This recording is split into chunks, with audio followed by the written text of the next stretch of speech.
बिटिआरनि चिफ प्रमद बर'आ हाग्रामा महिलारिखौ मानहानि केस होबाय। मानहानि केस मानो होखौ 10 फेब्रुआरियाव जानानै थांनाय खोथा जे प्रमद बर'आ पुलिसजों लोगो नांनानै हितेश बसुमतारीनि न'आव पिस्तल दोनखामानानै हितेश बसुमतारीखौ पुलिसजों एरेस्ट खालामजाहोदों बा एरेस्ट जाहोदों। बे खोथाखौ हाग्रामा महिलारिया 10 फेब्रुआरियाव बुंदोंमोन आरो बे खोथाखौ लानानै दिनै प्रमद बर'आ बिटिआरनि चिफ प्रमद बर'आ हाग्रामा महिलारिखौ मानहानि केस होबाय। दा नोंथांमोना फोरमायहर बे मानहानि केस होनाया मोजां जादों ना गाज्रि जादों बेखौ नोंथांमोना कमेन्ट बक्सआव लिरनानै फोरमायबानो जाबाय। लोगोसे नोंथांमोना कमेन्ट बक्सआव लिरनायनि सिगांनो भिडिअखौ जोबजासिम नायग्रोनानै लाग्रोबानो जाबाय। दा खोथाया जादों बेफोरबायदि खोथाखौ लानानै जोंनि लिडारफोरा गावजों गावनो मानो बेफोरबायदि दान्थेलायनाय नांलायनाय खमलायनाय खालामबाय थायो। 5 बोसोरनि जे सरकारखौ जोङो सोलायो नङा होमबा? बे सरकारखौ लानानै 5 बोसोरनि सरकार आरो बेखौ लानानै जों मानो दान्थे बिदान्थे गासैबो समावनो मोगा मोगि जानांगौ। जों गासैबो समावनो मानो बेफोरनिफ्राय जोङो बारग'आ मानो गासैबो समावनो जोङो मोगा मोगि जानांगौ।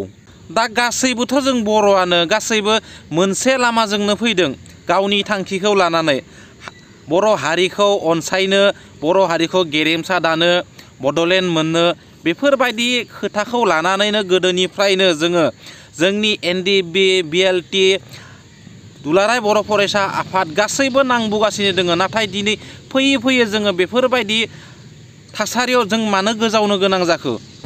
गासैबोथ' जों बर'आनो आरो बर'जों बर'नो दिनै जों मानो बेफोरबायदि जाबाय थानांगौ बेफोरबायदि नांलाय खमलाय बेफोरबायदि खोथायाथ' मोजां जायाखै नङा होमबा? जायनि थाखाय जोङो गावनि राव हारिमुखौ अनसायनो थाखाय गोदो गोदायनिफ्रायनो नांबोगासिनो दोङो। दिनै जोङो राव हारिमु समाजखौ सिबिनो बा बर'नि बिमा बिफा गोरिब गुन्द्राखौ जोङो दिनै अनसायनो थाखाय सम मोनदों। बेफोरबायदि थासारियाव जोंनि पलिटिकेलनि लिडारफोरा बेफोरबायदि दिन्थिब्ला बेयो मोनसे दुखुनि खोथा। बेफोरबायदि समाव जोंनि पलिटिकेल लिडारफोरा जुदि बेफोरबायदि खालामनानै खोन्थियोबा बेफोरबायदि सावगारि एरनानै दिन्थियोब्ला जोंनि उन जोलैफोरा मा जानांगौ? बेनिखायनो जोंनि गोसोआव मालाबा सोंथि जायो दे बेफोरबायदि जोङो गावजों गाव एना एनि खालामनायावनो गावजों गाव दानलाय सुलाय खालामबाय थानाय समावनो जुदि गुबुना जुदि जोंनि जायगाखौ आवग्रिनानै लायोब्ला बेनि दायनिगिरिया सोर जागोन? गोरोन्थिया सोरनि? नों आं ना गुबुन सुबुङा? गावजों गाव खौसेथि गैयाब्ला मोनसे समाव मा जागोन बेफोरखौ मोनसे गोसोआव सोंथि जाखांलायो आरो जोंनि गोसोआवबो नङा होमबा? जाय हारिखौ जोङो आगोलनिफ्रायनो गोदो गोदायनिफ्रायनो गेरेमसा हारि दानो थाखाय दुलाराय बर' फरायसा आफादाबो नांबोबाय थादों। लोगोसे गासैबो सुबुङानोथ' दङ। जोंथ' गासैबो सुबुङानो मोनसे लामानिनो बा मोनसे लामाथिंनो फैनाय।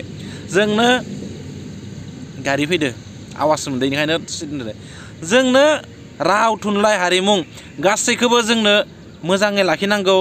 राव हारिमु थुनलाइ बेफोर थाबासो जोंबो थांना थागोन। दा बेफोरबायदि जोङो जुदि नांलायबाय थायोबा खमलायबाय थायोबा बैजों बै बाथ्रा दान्थेलायबाय थायोब्ला गोजोननाय जुदि फैयाब्ला दा समाजाव बर' समाजाव बोरै थांना थागोन राव हारिमुफोरा आरो उनफारसेथिं मा जागोन आरो बेनि दायनिगिरिया सोर जागोन?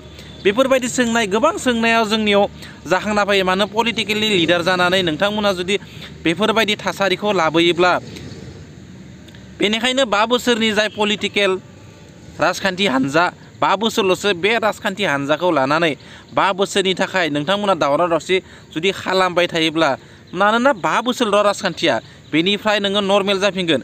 जुदि नोंथांमोना रायजो राजानो जुदि मोजाङै अनसायनो हायोबा रायजो राजाखौ गोजोनग्लाय होनो हायोब्ला एगेन नोंथाङा बेंनो हाफिनगोन नङा होमबा? हारिखौ सिबिनो हागोन। दा हारिखौ सिबिनायनि खाबु मोनदों। हारिखौ सिबिनांगौ। गोबाव दिननिफ्रायनो नाजाबोनाय हारिनि थाखाय नांबोनाय राव थुनलाइ आरो बर' हारिखौ गेरेमसा हारि बुहुमनि गेजेराव सिनायथि होनो थाखाय गोबां समनिफ्रायनो जों नांबोदों। बा दावहा नांबोदों बिग्रायखांदों राजा लामा गाथेदों बायदि बायदि खामानि जोङो मावबोदों गावनि हारिनि थाखाय बेफोरबायदि समाव जों जुदि गावनि हारिखौ जों जुदि चान्स मोननाबो जुदि हारिखौ सुस्रांनो नाजाया हारिनि लाइमोनफोरखौ जोङो जौगाहोनो साना सोलोंथाइ बिथिंखौ लानानै फारसेनिफ्राय जुदि जों जौगाहोनो नाजाया अब्ला जोंनि थांखिया मा जागोन जायफोर थांखिखौ जोङो आगोलनिफ्रायनो लानानै जायफोर थांखिखौ जों आगोलनिफ्रायनो मावबोनो थाखाय आखायाव लाबोदोंमोन जा बेफोरबायदि थासारियाव राजखान्थिखौ लानानै जे राजखान्थिनि लिडारफोरा जुदि दावराव दावसि खालामोब्ला बे मोनसे गोबां दुखुनि खोथा आरो गोबां एंगेलनिफ्राय नायोब्ला गुबुन गुबुन एंगेलनिफ्राय नायोब्ला राजखान्थिनि बेलायाव जोङो बेखौबो नुनो मोनो जे जों गावजों गाव सेदलायबाय थानानै जोंनि जायगायाव जुदि गुबुना हाबफैब्ला बा गुबुना बे जायगाखौ जुदि आवग्रिबा जोंनि राव हारिमु आसारखान्थि बे खिन्थु फ्लप जालांगोन आरो बेनि दायनिगिरिया सोर जागोन आं नों ना गुबुना जागोन बेखौबो जों साननो गोनां बेनिखायनो बेफोरबायदि खालामनाङा बेफोरबायदि जानाङा गावजों गाव अनलायनायनि हाबाफारियाव गोजोनै हाबाफारि ला आरो गावजों गाव अनलायनो सोलों रावबोथ' नङा गासैबो जों बर' गासैबो मोनसे लामानिनो मोनसे लामाजोंनो दैदेनबोनाय बिएलटिआनो जा एनडिएफबिआनो जा दुलाराय बर' फरायसा आफादानो जा गासैनिबो जोंनिया मिजिं बर' हारिखौ मोनसे गेरेमसा हारि दानांगौ बर' हारिखौ बे बुहुमाव सिनायथि होनांगौ नङा होमबा बेनिफ्रायनो जों आगोलनिफ्रायनो बेफोरखौ लानानै जों बिग्रायबोदोंमोन बेनिखायनो पलिटिकेलनि गेदेर गेदेर लिडारफोरा जुदि बेफोरबायदि खिन्थियोब्ला मोजां नाङा नङा होमबा दुखु मोनो दे बेफोरनि सायाव सोंनायबो फैयो जोंनि गोसोआव मालाबा मा जागोन मा थागोन जियानो जा मानो जोंनि बुंनायदो मा जानो जों जे बेसेबां बुङा मानो जोंनि बुंनाया जोंनि बुंनाया बिथांमोननि गोसोआव बा जायफोरा बेफोरबायदि खामानिखौ मावबाय थायो आङो अनलि पलिटिकेल ल' होनाखै दै बायदिसिना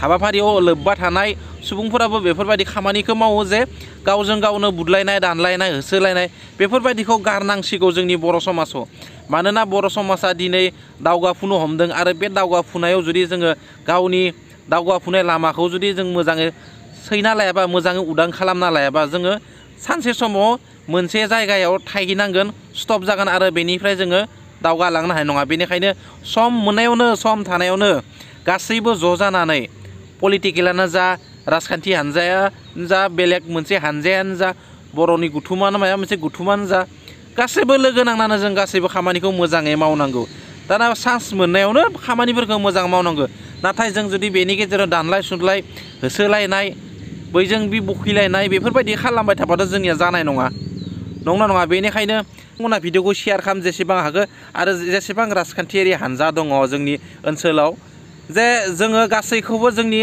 हारिनि राव आसारखान्थि दावगानायखौ लुबैयो जों नाजाया सोर बिपिएफ सोर इउपिपिएल जोंनो नांगौ मा जोंनि राव आसारखान्थिया दावगालांनाय आरो हारिमुआ बर' हारिया सुस्रांनाय बेफोरखौसो राजखान्थिनि बेलायाव जोङो नागिरो जायखि जाया मानो जाय हानजायानो जाया मानो जोंनि मोजां खामानि जानांगौ समाज सिबिनांगौ समाजनि मोजां खामानि जानांगौ हारिया जौगानांगौ बेफोरबायदि राजखान्थियारि जों सुबुंखौसो दैदेनगिरि हिसाबै नागिरो नङा होमबा बेनिखायनो नोंथांमोनखौबो जोङो अनाखै नङा अनसायदो मोजां मोनाखै नङा मोनदो नाथाय नोंथांमोना बेफोरबायदि दा खालामनो नाजा आरो जायखिजाया मानो दुखु मोनो बेफोरबायदि जाबोला जे दा रायजो राजाफोरा मिथिगौ रायजो राजाफोरा गोरोन्थिया सोर गोरोन्थि मावदों सोर गोरोन्थि मावाखै रायजो राजायाथ' मिथिगौ रायजो राजा दङ एसेबां बड'लेण्ड रायजोआवबो एसेबां गोरों गोरा आरो इन्टेलिजेन्ट दङ आरो बिथांमोना बिजिरनो हागौ बिथांमोना मिथिगौ